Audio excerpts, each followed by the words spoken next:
Good morning, everybody. Stephen Lyman filling in for Christopher Pellegrini, who's off today. Happy Show Tuesday, wherever you are in Show Tuesday land. And what's in your glass? Let us know in the chat what you're sipping on. If you've finished your workday and you're at home relaxing, or I doubt you're out relaxing watching this, but wherever you are, let us know if you're sipping on something and what you think of it. And this is exciting episode, a long time coming. I've been wanting to have Jason Rogers join us for quite some time, and we finally made it happen as far as the timing. We're going to skip booze news this week. We're going to right into our main event, which is Jason Rogers from Yabai Chuhai. And Jason and I have been communicating for a long time. Welcome to the show. Nice to have you. Hello, Doctor. How are you? Doing well. Yeah, it's when you first, I don't remember how long ago it was, but you first reached out to me basically looking for a way to source spirit. Yeah. From early Japan. 2018. Early 2018, I think it was. Yeah, and you end up finding a supplier, right? For your distillate. And your dream, maybe I should let you tell the story, right? Your dream was essentially to bring Chuhai to the US. How did you get interested in Chuhai? And then what made you decide to take this leap? Yeah, kind of a long story, right? Like I have a buddy that I skateboard with. We're well into our 40s, but we still try to skateboard, right? And he also trades the Nikkei. So we were skateboarding. We had a great session that day, late 2017. I remember I learned a trick, right? When you're old and you learn a trick, you're like, you remember the Instagram post or whatever. And then we go to this bar in Venice Beach called Hinano's. And we'd always typically go there, and we would, get a pitcher of beer and talk about sort of stock market machinations and stuff like that. And we're drinking beer, and I'm like, we had such a good session. All the calories we put on from that session, we're gonna put them right back on right now with this pitcher of beer. And then we're talking and just goofing, and like, I don't have the capital to do these things, right? But we just kind of talk for fun, like buy aluminum or things like this, right? And I was like, we should short the beer market. Like the whole like IPA thing was like at its apex. And if you look at, certain stocks, that was like the month of their apex. And I was like, we should short. And he's big white guy, but he lived in Tokyo for 15 years. And he's like, let's go get some Chuhai. Like, we should get some Chuhai. And I'm like, what the hell is even in that? It's like fruit juice and like shochu. Like, he's like, yeah, I think so. Like, you don't know really almost sometimes. Right. And so we ended up going to all the markets, and we couldn't find it. No one, in Japan, it's half the cold box, right? Like, sure. More than that by now. It's really incredible how much variety and how many brands there are. It's really, it's overtaking beer. Yeah. It's just crazy to think about. Yeah. And it's, it used to be seen as trashy, right? Like, but, after that, I was like, why isn't this here? Like, it's huge, in Japan. So after a while, it was like, I was talking to friends, like, we should, is this as good?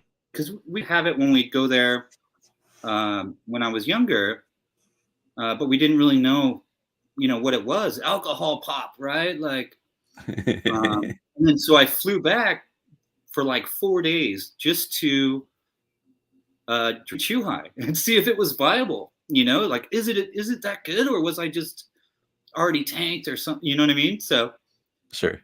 I check into my hotel, and sure enough, there's a vending machine right outside the door of my hotel room full of Chuhai. And I was like, oh man, really? Here, okay, well, this is gonna be a 4 day waste of time, or we're going to start this process that's psycho. Are we gonna do that, right? And so I buy a couple, and the first one I think was a grape Suntory one or something. I crack it, and I'm just like, okay, and it's really good, and I'm like, oh my god, and this is pre-hard seltzer, right? Mm-hmm. Like, Truly was out, but it was in bottles, and it was like, Oh, who's wow. gonna drink malt liquor, right? Like, I was like, I don't think seltzer, like kids shooting each other with seltzer water, like the 20s, like what? I didn't think, that was gonna work, but I underestimated how Sure. much people were over like heavy beers, like not to hate, Mhm. like I love beer also, but like it's highly caloric, and so Sure. Sure. so funny related story, right? I'm from that trip, I'm coming back, and I'm like, oh man, let's do this, like super excited. I'm walking off the jetway, and I turn my phone back on. Just landed back in Los Angeles, right? And it's my buddy that I was skating with when we kind of started talking about Chuhai, and it's the article that had just hit while I was in the air that Coca-Cola's first alcoholic beverage in history is Japanese Chuhai. Yep. That moment while I'm like walking off we're gonna do this, getting back, ah! Yep. And then it was like, oh, it's only me and Kyushu, Mm-hmm. so It wild stuff has happened as we went through this process.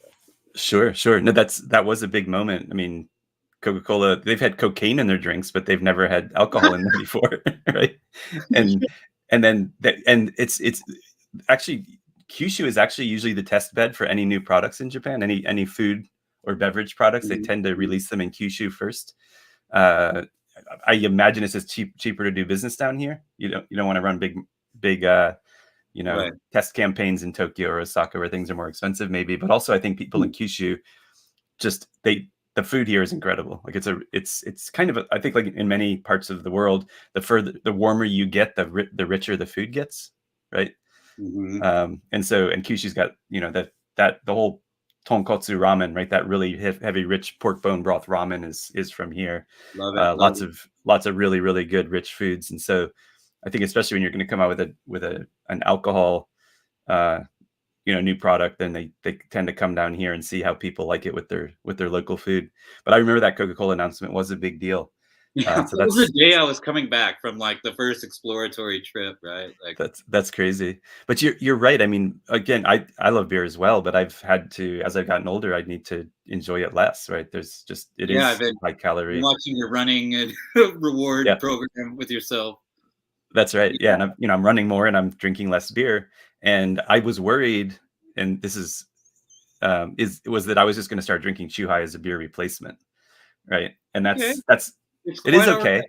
Yeah, but it's not really reducing, I guess, my alcohol consumption. So it's reducing your carbohydrate consumption though, and sugars, that's right. and so Yep. that was kind of the goal. So yeah, no, and I understand, and I think that's actually a great idea. And you were sort of right on the leading edge of when the hard seltzer craze happened, yeah, and man, I remember having conversations with a friend of mine going way back about Chuhai, and he wanted to do something like what you've ended up doing. But we were like, who's going to understand the word Chuhai? Right? That was sort of one of our concerns. Yeah. And yeah. Oh, obviously you'll tell someone, yeah, it's got shochu in it. Oh yeah, soju. Like I just said to you, shochu. right. Like, oh yeah, soju. Yeah. It's like, dude, yeah, it's the education's going to be tough, right? But like, sure, at some point, a margarita was weird. You know what I mean? right. Like, if you look at a long enough timeline, even there's newer products. You know what I mean? There's cachaça sort of has a, had a little moment.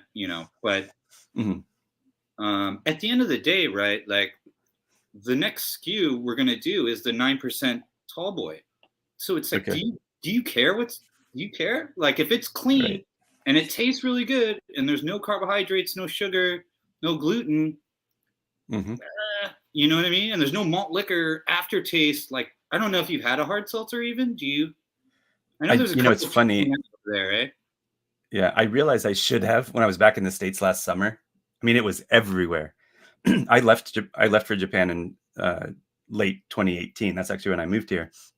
Mhm. And hard seltzer wasn't a thing, right? And I came back on that visit, and I would watch people walk into the liquor store, the hard seltzer's stacked right in the front. They pick up 2 cases, go to the register, and check out. And they don't even look at the rest of the store, right? They're just there for their hard seltzer. So it's crazy. Now, I guess the drinking trend is now beginning to recede, right? It was a huge spike, and now it's starting to recede, but it looks like it's now going to be a permanent part of the drinks market. Absolutely. But I think spirit-based RTDs are having a moment as well. Like I think, right, and a lot of it's our tax law, which is really lame. You know, I mean, subsidized malt liquor, like, and you know, but hopefully we can, change that. But even as it stands now, we're about on par with like High Noon, which is just vodka, sparkling water, and like a bit of juice. And that's like one of the fastest accelerating brands. And it's like, you can still taste the vodka, man. You know what I mean? Like, whereas like, sure. Koryu, and, we can get into that as far as like type of shochu we use, you can't taste it. You know what I mean?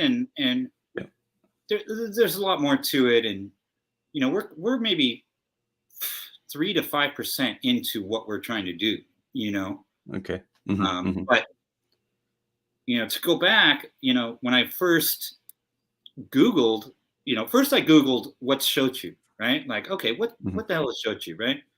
Okay, it's from the best shochu comes from Kyushu, Kagoshima. And my mom is from Kagoshima, and I had never seen Kagoshima like in anything referred to really in like kind of anything. And I had been to Japan, 7, 8 times, and I was like, oh my God, it comes from Kagoshima, the best. And then the second thing I found was your name, like, Dr. Stephen Lyman. Dr. Stephen, the first 2 pages of Google, I assume it's still that way, right? Like you I don't even know. Probably. Yeah.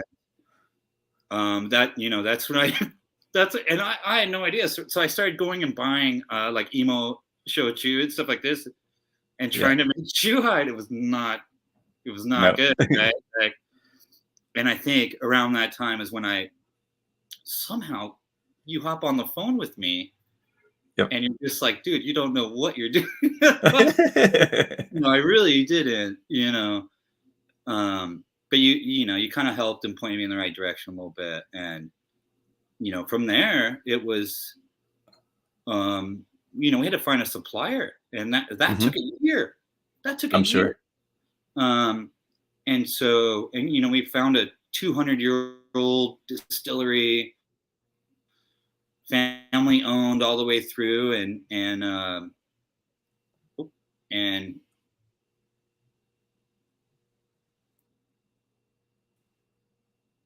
looks like we might have a little bit of a delay. Can you still hear me? Back? There you are. Okay. Yep, you're back. I hear you. Oh, your camera's still frozen. Oh man. That's all right. Let's see. Our infrastructure here in America is not the best. Sure. I can hear you. Yep. There you are. You kind of you're coming in and out with the video, but I can hear you as well. There you go. Okay. All right. Looks like you're back. So talking to you is a big help. So thank you so much for that. And so. Oh, no worries at all. To have a survive this long, it was kind of it was like a couple of buddies like, I think it's a good idea, here's some money, start a company, try to do it. Yep. And I was like, and a year later we found a supplier. I kind of, the meeting was like for 2 days later, and I booked a ticket like that day to fly out the next day, and I had to lay over in Hong Kong for like 14 hours, and this was during the riots. And I Oh called my wow. buddy in Hong Kong, and I was like, "Can I cruise around? Like, I got 14 hours." He's like, "Dude, you shouldn't leave the airport." And I was like, "Really?" Like, and it was like the Tom Hanks movie where you're like, but so I met with the the sort of older owner of our distillery, and was like, "Look, we need to have an exclusive deal." You know, we kind of bonded over cats. So he took us to this incredible restaurant that sees like one or two parties a day, right? Like two women in kimonos, and first course was like in a bird cage, like Oh wow. in like Yeah, the cool stuff. countryside of Nagoya. You know what I mean? And it was Nice. really amazing. So to make that deal, and just to be able to do what we do is really cool. But a lot of people will be like, "Dude, it's $10 for a 4-pack." Like, and it's like, you don't understand. Like Costco hard seltzer is like $10 for like a 24-pack, or Sure, sure. thereabouts. And it's like you're like, you don't understand. Like, uh, Yeah.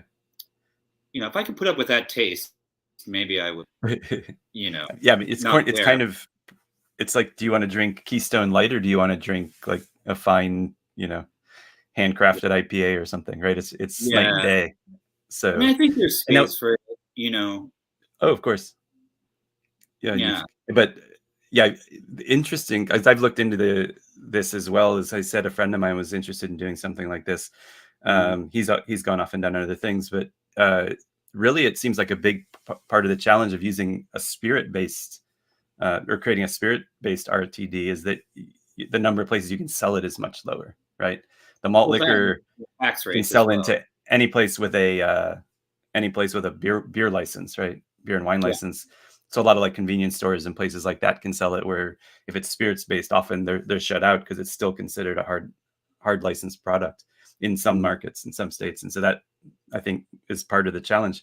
But a spirit just tastes so much better than malt liquor in those kinds of drinks. Like, Right. wasn't Zima made with malt liquor? Do you remember Zima Yeah. back in the They day? were doing it in Japan. It's still going in Japan, right? But I think I they just I discontinued it. I heard they just I think I think it was discontinued at the end of January, maybe. It was very recent. So I think it was I had during meant to go out just quarantine. I was like, what the hell is Zima doing here? yeah. Yeah. Yeah. I'm guessing there's still a little bit floating around. I should probably go find one just for nostalgia's sake. Yeah. Just collect But it. Yeah.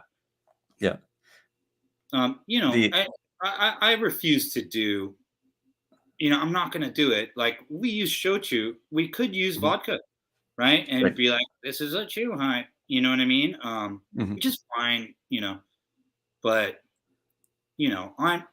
I'm half Japanese and I understand, like, don't, I didn't want to be a culture vulture or, I want to do it as well as I could possibly do it.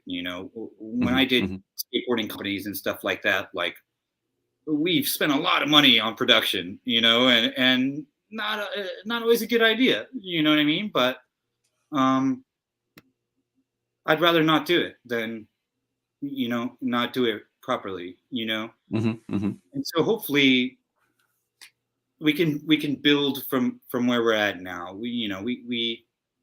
We're just sort of starting to hit the ground. We sold out really quickly, and we're like, Oh, wow. oh wow, great, right? I call my co-packer, and they're like, yeah, we meant to tell you, we're closing down. It was like beginning of COVID, and Oh, no and kidding. we were like, wow, God, we're like halfway through our stuff. I'm like 45. Oh my goodness, this is insane. And they're like, yeah, we forgot to tell you, we're closing. Like, holy shit. Um, but that ended up being a good thing. So we found a much better co-packer. Okay. So even, I know you're having your Chuhai bonanza over there, but like ours is a little bit different. It's a little bit lighter. It's very highly carbonated, which some of the Japanese ones aren't. And it kind of took out some of the, there's some like aspartame kind of stuff. So it is really its own kind of thing.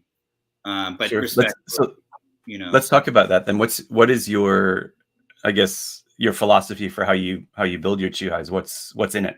You obviously got the shochu sourced from simple from Japan. And easy to drink, right? Like we were just trying to make something super easy to drink. Because at the time, hard seltzer was like, I tried some and I was like, oh God, this is horrible. I would have liked to have liked it, but when I knew it was like, this is bad, maybe 1-2% of them are okay, like passable. But after you're kind of hammered, right? But for ours, it was like, let's get the cleanest possible. So if you break down a drink, right, it's the functional alcohol and then sort of whatever you kind of add to it, you know what I mean? Depending on if it's a straight wine or something like that. But ours is just, it's meant to be really light. So you can drink it pretty easily and not really be digesting anything or nothing to leave you with a hangover the next day, or and to be very complimentary to your meal and stuff like that. But also to be like, if you're out like skating or hanging out the beach or at a barbecue all day, like you want something clean and light, and so that's what we kind of did with the first one. But okay, and what flavors do you have out now? What are the options? There's and what flavors do you have out now? What are the options? So yuzu lemon, right? Grape and pineapple. Okay. Right now. Okay. So we're working on a 4th, and we're working on a 9% tall boys. You know what I mean? I think once those kind of hit, and it's possible that we'll be the only spirit-based, tall can at 9% in liquor stores in at least in California and New York. Not more like 7-Elevens and things like this. I mean, we just want to make it taste good. I mean, like really, it's kind of, I know Chris typically starts with like, what's the last bottle? Like, I couldn't remember it. Like, I don't drink anything else because, like I've had a bottle of whiskey sitting there and I just don't even, I don't want to go there. I don't want to be that. I don't know. I like a good old fashioned once in a while, but like typically I just drink some Yabais and, keep it mellow that way. But, eventually we want to do, whiskey highballs and things like this. So, I'm looking forward to, some time when we can come out there and kind of hang out with you guys and just go have different whiskeys and kind of look for a supplier and just try different shochus. We're going to release a boxed 24%, possibly bottled, of our base spirit, right? Like, okay, you'll never see a hard seltzer company release like a bottle of malt liquor, just like whatever. Who knows what it looks like? I'm curious. And so we're gonna do that, right? 24%. We could sell it to beer and wine places, licensees, and then we're gonna do a 35%.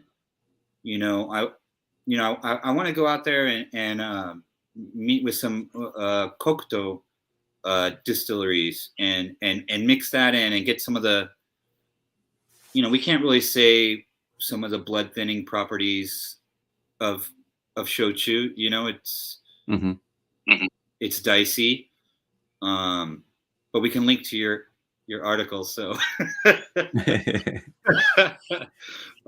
we do a 35% version like that for some of the restaurants and things like this to make cocktail menus from. So okay, yeah, it's interesting to see the evolution here in Japan of the Chuhai, where it was originally koroi shochu, which is the multiply distilled shochu, is the base, and it really started as something that was being served in Tokyo izakayas as a beer alternative.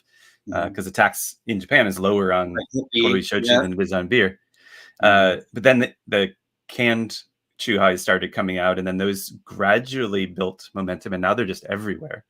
But what's happened is as you've gone to the strong, right now you got the 9% expressions, the strong zeros, and that kind of thing. I love to call them expressions, but yeah. Yeah. The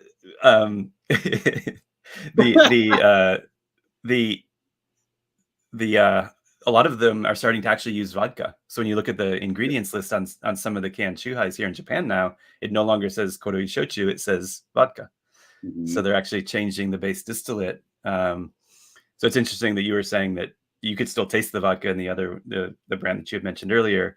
But the Japanese Chuhais, though, they do have a lot of chemical additives, at least the main brands do, right? You'll get a lot. You might get some actual fruit juice. And what they have to do is pulverize a whole fruit and put it in, to mask, whereas with Kodai, you really don't have to, we were doing infusions, right? Like we were soaking our base 35% Kodai, and my daughter came over and there was some that was, is infusing for a couple days. And she pours some, and she's like, "Wow, this is delicious." And I'm like, "Hey, you have to no, that's like the base. We got to mix it with some sparkling water." And she's like, "Oh." So I the places we can go, are kind of not infinite, but it's like we want to do a matcha high, we want to do the whiskey highballs, we want to do cola high, all these sorts of things that. Japan's had since '84, right? Like canned Chuhai, and and if I'm reading some of these, reports correctly, Chuhai as a category is almost the size of global Red Bull, right? And no one knows what it is, but a lot of that is when even here when you walk down the aisle, right? If I were to give someone a bottle of shochu and they don't read kanji, hiragana, whatever's on it, and they like it, they'll never be able to find that. And they throw the bottle out. They're never going to find that bottle again.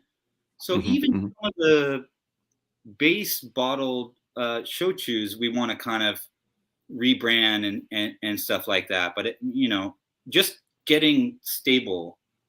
Right. I thought it'd be a little bit easier. I'm like, year 1, we're doing this. Like year 3, we're going to open izakayas and right. Like, but maybe in 5 years it'll go and people will be like, oh, it's an overnight story. And it's just been, it's really, it takes a lot, right? Like as far as just licensing and,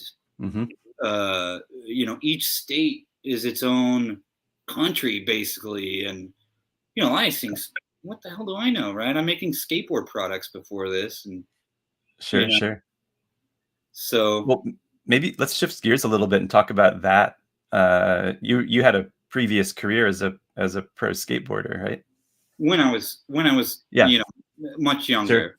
Sure. But what was you grew up in California, I assume, and then how did you go from growing up in California to that pathway? And San Diego is kind of like the epicenter, right? Like, or it was back then. And I was racing BMX bikes and stuff like that. Okay. And yeah. This big in the back of BMX magazines would be like a mail order for skateboards. They should have never. I've talked to another pro skater from the same era. He's like, yeah, that's how he's like, the ads look so rad and like skateboards look so much cooler. It's like, dang, I want one of those. And then a buddy of mine got one. This is like 6th grade going into 7th grade. And then by 7th grade, I think on like 6th grade, I was like a break dancer, right? As we all were. I'm an old man, right? And so going into 7th grade, I'm full skateboarder, like just over the summer, right? So full on skater. And it was just singular, for certain people, if you, got into it, you got to a certain point, it was like, there's nothing that feels like skateboarding. We did the ramps and pools and stuff like that, but and we were always street skating and stuff. And then I maybe turned pro. I mean, fast forwarding a lot, right? I mean, well, before that, we'd go to Del Mar Skateboard Ranch, which was like, I didn't know. I had like a surfing magazine with like some skating in it. And I was like, okay, I act like I'm surfing on this bank and that's skateboarding, right? And then my dad's like, I think there's like a skateboard park in Del Mar. And I was like, a skateboard park? Like what? Like people barbecuing? And no, it's like huge pools and snake runs and all these things, right? And then walking into that place for the first time, it was over, right? Like I was in. And so I went there, my dad would take me there every weekend for, maybe 3 years until like it had insurance issues and it closed down. And then, you go through the whole contest. Back then, contests were really important and stuff like that. And then you turn pro, and then, or you get sponsored, and then, they turn you pro, and they put your name on a board. And actually, the reissue of my board is coming out like in 2 weeks, like 30-year anniversary. Oh, no kidding. Is coming out, so that's kind of cool. Are they updating the technology at all, or is it going to be super retro? No, it's like you have to have old trucks to fit on it too. Like luckily I just found some, but like the bolt pattern was even different back then. But the company I skated for was called H Street, and it was kind of like pretty influential at the time. And then so part of that is you end up traveling a lot. You end up drinking a lot, right? You're going to different countries. Like, what's this Jägermeister? There's Whittier. Like Van Gogh cut his ear off, and you're maybe like 17 in Germany, just like And part of that was being in Japan, and sure. Being like, oh yeah, what is this Chuahai? Whatever, it's soda, it's alcohol. There's alcohol, like, and then after that, I did skateboard brands. So I started my own board brand. I started my own wheel brand and stuff. And so, we had distributors in Japan. And so I had a lot of friends there. And I had friends from Japan anyway. And so we would take, our team there to promote and stuff like that. And so, a lot of time it was like, it's tough the way Japanese people, they really don't give a shit. Like if you can't read what's on that, F you, buddy. Like if you don't know what it is and you're a tourist, hey, tough.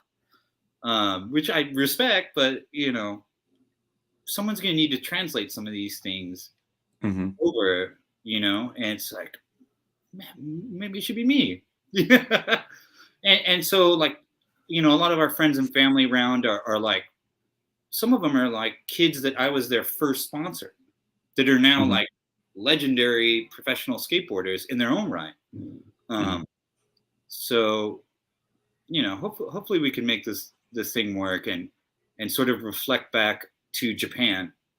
In the same way, like sneaker culture was kind of like adopted by Japan, and then they just did it so well that it was now America looks to Japan a lot of times, Sure. As there's certain shops like, Atmos, puts out releases. They're just like, my God, this is incredible. Because they have such a refined taste for things that aren't even, originating in Japan, And so hopefully we can kind of be that and reflect those things back, like ultimately if Yabai is ever sold in Japan, that would be one of the major, like, holy cow, so. Sure. Well, you could probably can it in Japan, and that saves you you don't want to send it to the States for canning and then send it back, right? yeah, like a licensing deal or something like that. Yeah, it's probably what we do, but we'll see. We're trying to just stabilize. I feel like sure. I mean, it's funny because you've got in Japan, of course, you've got Suntory, Asahi, Kirin, and Sapporo, right? You get those 4 huge alcohol makers, and they basically have dominated the Chuhai market for decades. But what I've started to see recently, I'm starting to see essentially craft Chuhai and craft whiskey highballs start to appear in the market, where smaller producers are putting their heads together. They're usually backed by bigger companies. But for example, I discovered a Kavalan whiskey highball at my local supermarket. Kavalan's a Taiwanese whiskey that's been winning international awards. Wow. And some of their higher quality, or their more premium bottles, like single cask offerings, are highly sought after. And I'm like, why How is much there is one? one can? I think was around 250 to 300 yen. So, and so apparently they're doing similar to what you've been doing. They bulk import Kavalan, and then they can it in Japan. Right? Yeah. So their importer had this idea. And then the other thing I discovered recently was I was fascinated by it was called a smoky whiskey highball. Smoky Scotch whiskey highball, right? Yeah. This is in a coffee can. It's in one of the canned coffee formats. It's a 400 ml, and they use peated whiskey from Tomitin in Scotland, and it's got such a great flavor. But you're starting to see these kind of independent expressions coming out. So in some ways, when you're ready, it seems like there may be the avenue for you to do that, to bring Yabai back here. The other thing I wanted to ask you about actually is with the name Yabai. That wasn't the original name, right? You had a different name picked out. Can you talk about that evolution? Well, to file a trademark here, it takes 2 years, right? And we are not messing around for 2 years, right? And so we started doing it, and there was a imported nori company that was saying, I was like, you enter with like me, I am just, we'll buy them out, blah, blah, right? No. Cease and desist. They're owned by the second largest chemical conglomerate in Japan. I was like, all right. But that name was kind of more of an older word, right? And Yabai. Are you allowed to use it, or are you cease and desist means you're not allowed to utter the word anymore? Can you tell us what the old name was? Yata, right? Which is great aesthetically. But Yabai is kind of more what we're trying to do, and dangerous and cute. Yeah. Well, it's become sort of a slang recently, right, in Japan. I hear it a lot more, and young people are using it to express all sorts of things. Yeah, it trends younger. It's funny because our distributor was like, "Oh, we like that even better." At the time I was in a fetal position, like, "Oh my god." But yeah, it kind of all worked out. So now we're kind of just running with it, So sure, I think it's a really fun name. Actually, when I saw the change, I like Yata as well. I thought that they're both really clever, and it's sort of been my philosophy with branding for Japanese alcohol products coming to overseas markets is you got to make the name as simple as possible. Like I think everything should be 2 syllables. Right. When you got some of these, if you guys ever Japanese product names, they're super long. Yeah. Or not in English at all. Yeah. And you're just like, what the hell is, it's a big, and I get the stubbornness, right? Like I grew up with a mother from Kagoshima, eh? So, sure. it's, I get it, but like at the end of the day, like if we want to all kind of help push this thing forward, you're going to have to, conform a little bit, but it's not necessarily like changing your beverage at all, or the work you put into it, or what you're attempting to do. It's just the forward-facing branding, and I think you're going to start seeing more, younger companies from at least importing from Asia, or Asian companies directly. Sort of like figuring that out, and it's fun, and the artwork from Japan is great. From the young people in Japan is incredible. Like, celebrate those people. Don't, Edo period a bottle out. Like, come on, man. You know what I mean? Like, celebrate your youth. Like, there's great art houses, in Tokyo and Osaka, and that's just my thinking. I get both sides, though, for sure. You know. Sure. Yeah, it's an interesting dilemma, right? Because in some ways you want to maintain the traditions and you want to celebrate what came before, with the classic artwork of sake or shochu bottles, for example. But with something like a canned Chuhai, that started in 1984. The history is Mhm. relatively short. You can be much more fun and creative and Mhm. colorful, and you don't. There's not really a tradition to to Yeah. to defame or deface, right? It's you have a blank canvas, and if you look like at a high leaky can, which was the first can Chuhai, there's Yeah. nothing special about that packaging, Yeah. right? Nobody's gonna miss it. It's like tribal tattoo art, like, Yeah. but that's actually owned by our distributor. So our distributor is owned by Takada. Okay. So yeah, it's pretty Oh wow, cool. that's right. That's right. How many states are you in now? What's your distribution like? So we had a comment in the chat actually that was Chris Caldwell says no Yabai in Tennessee yet, so he's having some St. George shochu with grape Oh, there's grapefruit peach sparkling spring water. So oh my gosh, there's a whole. yeah, I didn't see the chat. yeah, So we signed insertions into Hawaii, well, California, where I'm from. So okay, mainly LA and San Diego and San Francisco, at Total mhm, Wine and More's. So if anyone, but then we signed insertions for Colorado recently and Hawaii. So we've been in Hawaii, but it'll be into, and we're working on the paperwork for Texas right now. So but it'll be okay, more into Japanese markets and smaller sake shops and things like this. Even if you look at our artwork, it's more, at first it was the big wave of Kanagawa, right? And then that one hard seltzer brand with the wave on it got super big, and we were like, fuck, yeah, we gotta change this. You know what I mean? Like this dang wave hard seltzer is getting really big, right?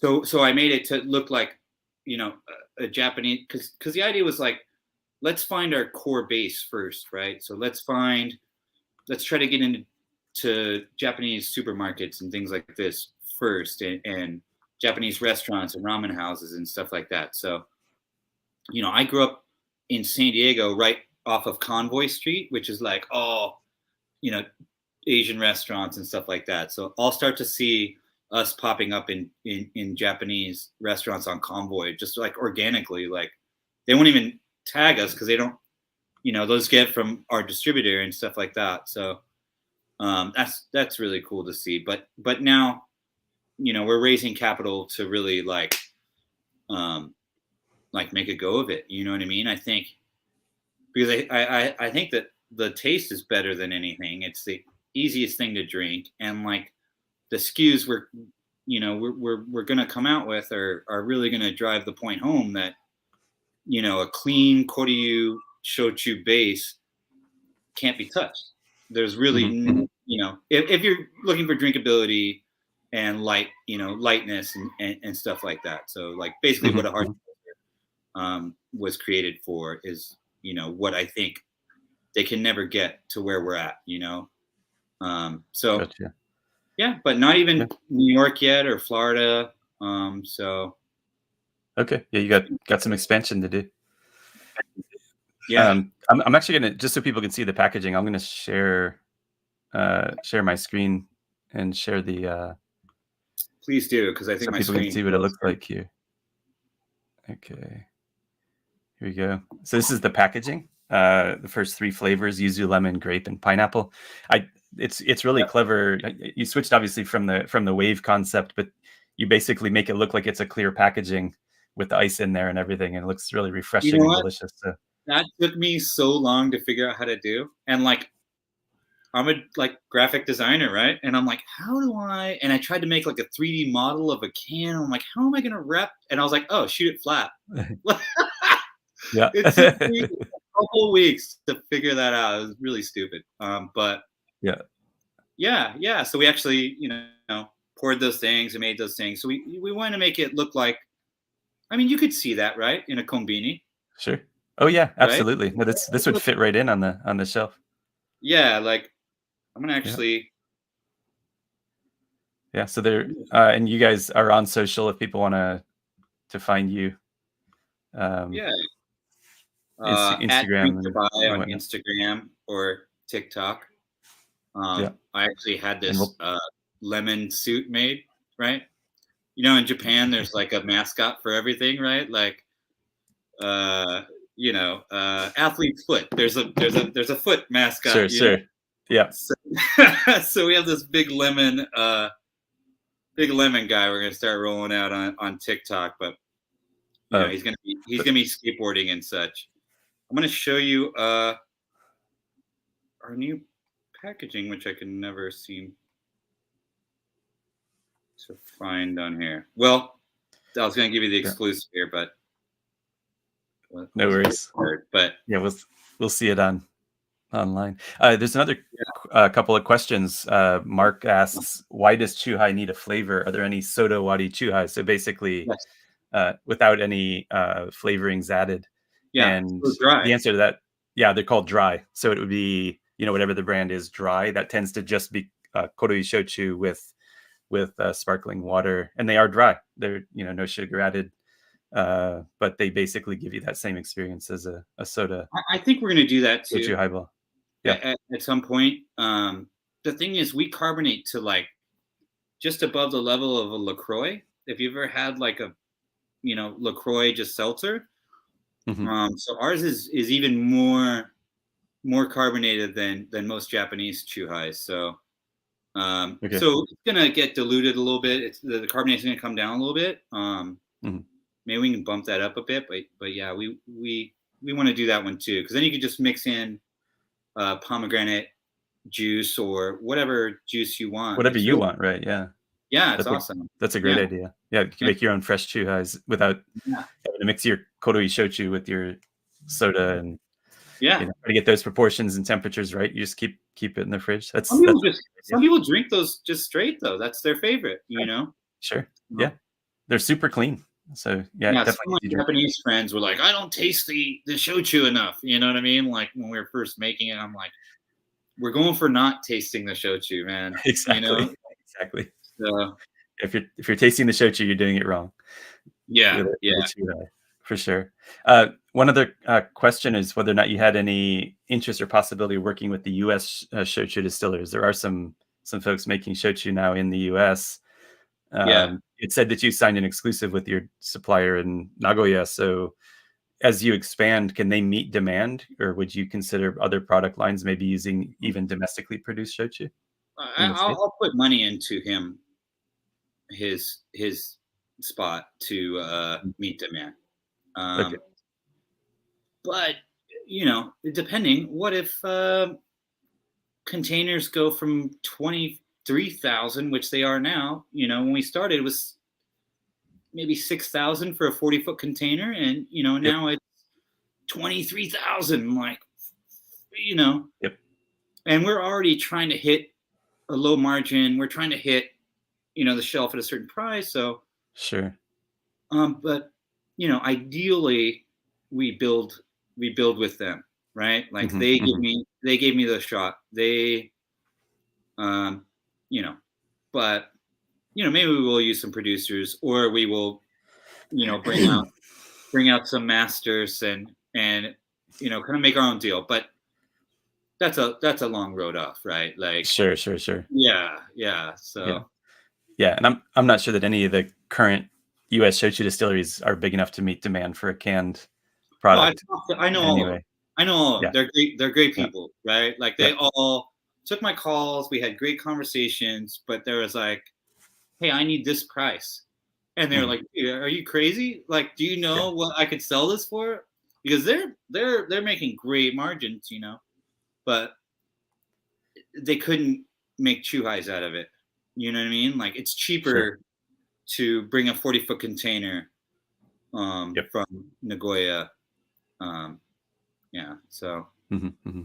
but we're gonna do some Yeah, whiskey things. We're gonna do a lot of weird stuff. We want to do like a lot of limited edition type stuff, and the parts we'll build out as like our own canning lines and things like that. Things packaging sort of stuff. So we can bring it all in house. You know, because we use a co-packer now. They're actually really awesome, but at some point we want to start doing, you know, limited edition, right? If we want to do like a Fuji apple and cinnamon for winter, you know, or you know, green tea highballs. You know, we want to be able to like turn those things and see, and we want to start doing sort of the infused stuff as well. So big vats full of, you know, peaches that is just soaking, shochu is just soaking in it, and then bottle that. And this is made in Santa Monica, California, where we are. Hopefully we can do it in Santa Monica. I doubt it. It might be, you know, Culver City, California. You know, and then we'll just disseminate it out to, you know, SoCal, and we'll see, man. I'm not sure. I'm not sure. Yeah, lots of ideas though. That's really cool. Exciting to see where things end up, where you end up going, and all the different possibilities for something like this. It really is a, you know, wide open opportunity. So definitely wish you well in getting your distribution network out and ramping up capacity. And yeah, hopefully the price of shipping comes down, because that's just not sustainable for anybody. Yeah. You know, people are complaining about inflation, and a big part of that, I think, is going to be driven by those shipping costs, which is completely avoidable. There's no reason why the shipping should cost what's being charged right now. It's definitely some big gouging going on, a lot of market manipulation and all that sort of thing. I'm glad you said it. Yeah, no, I'm happy to. It's really frustrating, you know, all around, because it's hurting consumers, it's hurting suppliers, it's hurting importers, distributors, everybody, like all along the supply chain for just about any product. Not hurting stockholders. That's right. Not for the shipping companies anyway. Yeah. But very cool conversation. Appreciate you coming on.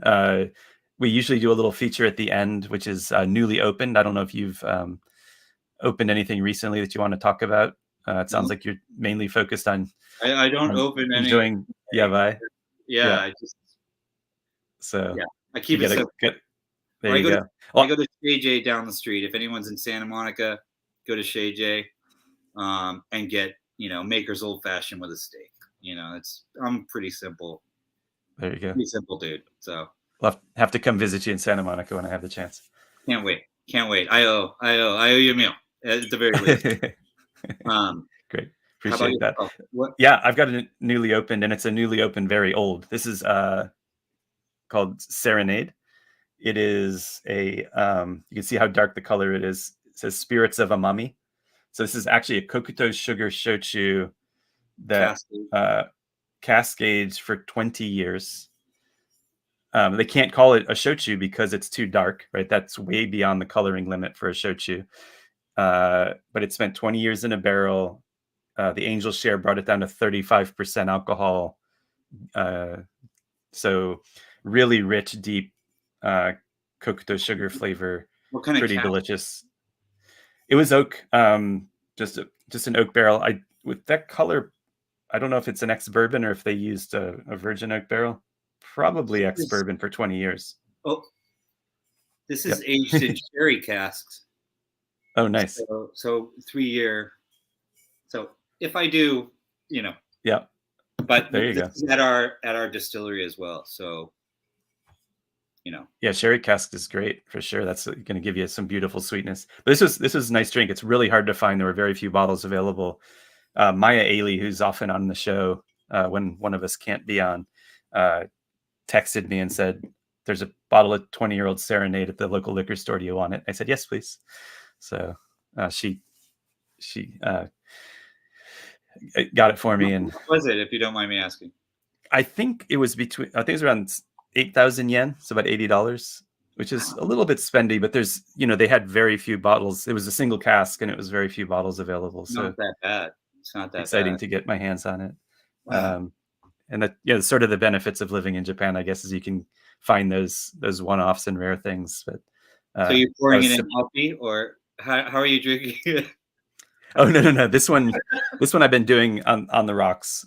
Yeah, just it's got so much richness from both the Kokuto sugar and the cask. It's pretty lovely. And I had opened it before. I didn't drink all of this like last night or anything like that, but I revisited it recently, and I was like, oh, this is a good one to talk about on the show. Wow. So, man, yeah. if you see one again, let me know. I'll Venmo you and set one aside for me. All right, sounds good. Yeah, I don't know what the chances are, but yeah, stranger things have happened for yeah. sure. Cool. Wow, that's awesome. All right. Well, yeah, great to have you on the show, as I said. And just so everybody's aware, we will have Jason on the podcast when we're ready to talk Chuhai again with an interview. But I think what we're going to do is wait until Christopher and I can actually drink some Yabai, that we can try it. Because, of course, it's canned in Japan. I'm sorry, it's canned in the US, so we haven't had a chance to taste it. So once we do that, we'll have Jason on Japan Distilled to talk in a little bit more detail and have another conversation. So again, thanks so much for joining us. Can't wait to hear you Jason. guys. Thank you. Yeah, really enjoyed having you on the show. Great conversation. Hope everybody enjoyed it. To all of you out there in Shochu'sday land, wishing you a hearty and heartfelt kanpai. Kanpai.